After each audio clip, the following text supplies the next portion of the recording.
Flowery. And also bad yourself. Oh, thank you. I'm going to jump right in. As usual, TVC is on the pulse. If it's trending, we are talking about it. For our first story, the chairman of Obio-Akpo local government area in River State, Joke Uhuo, is trending after appointing 130 special assistants. That's right, 130. This is his second round of appointments in just 6 months. Now, Uhuo shared the news on X yesterday, and the list is extensive, to say the very least. Now, in July, he also named 100 special assistants as caretaker committee chairman of the LGA.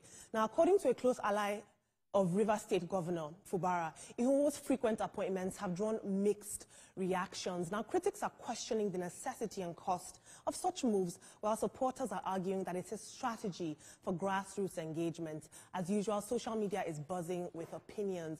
But I'll just say this. This is a very, very, very extensive list. And it's important to note that the government has made it clear that they do want to reduce the cost of governance. And this seems to go against that mandate. But other people are arguing that perhaps Ihuo is taking a strategic approach to governance. Maybe he wants his eyes and ears everywhere. Maybe he's trying to rally the youth. I think it would be great if he could be transparent about what capacities these 130 aides will be working in, and perhaps the social media space would cut him some more slack. But let's take a look at some tweets right now. Let's see what people are saying, because 130, that is no small feat.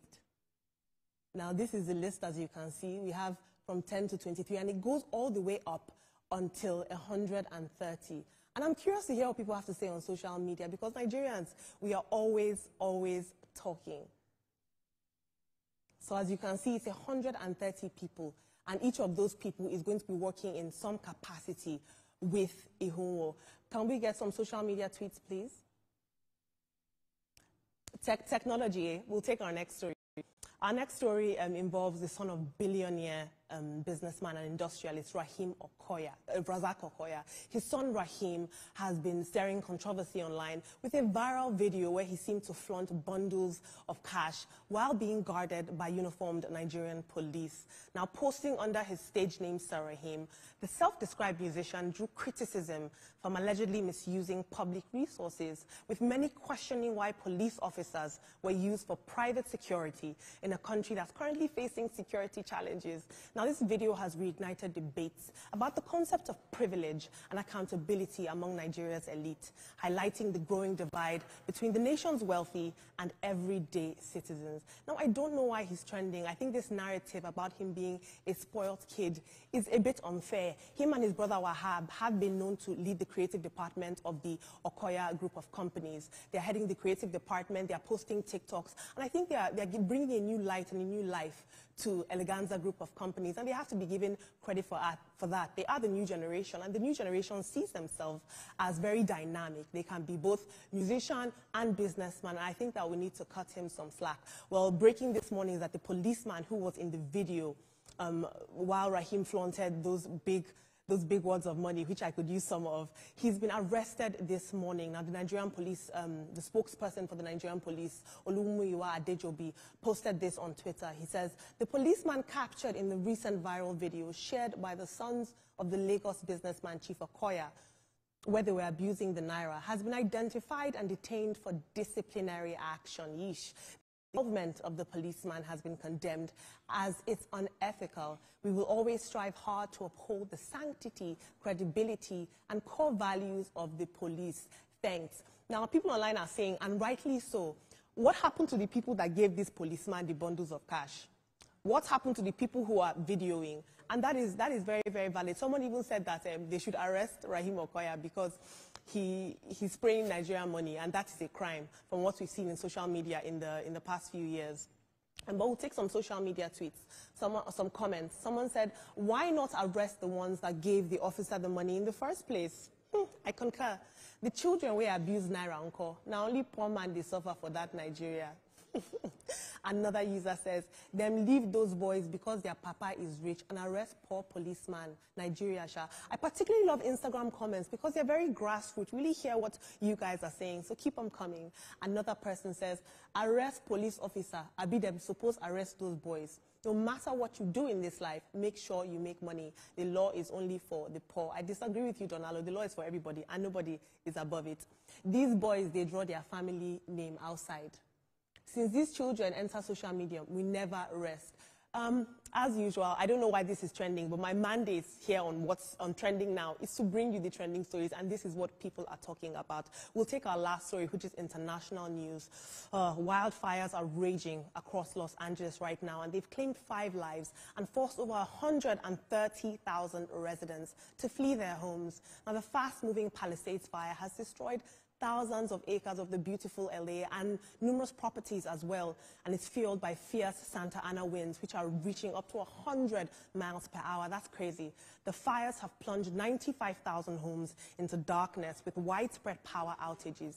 Despite firefighters' relentless effort, containment remains a challenge. Now, Biden has just approved federal disaster and to assist with the recovery of LA. And as evacuation centers fill, local communities and neighboring states are stepping in to provide support. Officials are urging residents to follow evacuation orders and stay updated as the battle against the flames continue. Now, this disaster is very relevant because it highlights the ongoing challenges of wildfire management in an increasingly climate-affected region. And climate change is very big right now, and it has been for the past 5 years to a decade. And this is because it has implications like this, like what we're seeing in Los Angeles. It's a very, very serious and dire issue. There are celebrities who have lost their home, Paris Hilton, Adam Brody, and a host of others. And not to say that celebrities are more important, but it just shows you that climate change is affecting everyone, and it's taking a lot of prisoners, and so we all need to make a unified and a collective effort to work on this. It's very sad what's going on. Our heart goes out to the residents of Los Angeles. In third world countries, we have our problems, and first world countries have their own problems as well. But what matters is that we're talking about it and taking steps to be better as a world. Well, that's it for what's trending. We want to hear from you. Comment on our YouTube live stream if any of these stories interested you, and we can't wait to interact. You guys. Right, I think it's a very sad one in Los Angeles. But like you also said, you know, we all need to, you know, put effort together to also, you know, address it. But bringing it back to Nigeria, I almost saw my name on that list of the special assistant. I kept going through. It was on there. You didn't see it. Oh, I saw something like that. Well, I think what is happening in Rivers State is just a reflection of what is happening at, you know, the state level and all of that. But of course, as the president, you can look at the list. Yes, now. I'm going through this list. I'm going to get my name. Where's Olamide? I think that's the 4th or 5th Olamide is not from. name. It's not from. And then your second story for the Okoya family. I mean, the family has been low-key for many years. Yes. But when you have a Gen Z in your family, they've turned themselves to marketers for the family, and it's been a great one. I believe it should be something, possibly they should get a warning. Let's not bring in the poor and the rich man. Whoever quoted that saying that the law is poor, obviously that is wrong, and it's good that you corrected, you know, that notion. Perhaps the police officer was trying to just earn a living. He should be given a warning. Absolutely. And then they could take it off from there. But of course, we are against Naira abuse, Naira mutilation, and all of that. But of course, you know how yes, Sisi, thank you, man. Well, this story will keep You're trending. welcome. You're welcome. It will keep trending over time. Thank you very much, Olamide. Thank you guys so much. Thank you so much for giving us, bringing us up to speed and what's happening all over the world. Let's tell you that the views and reactions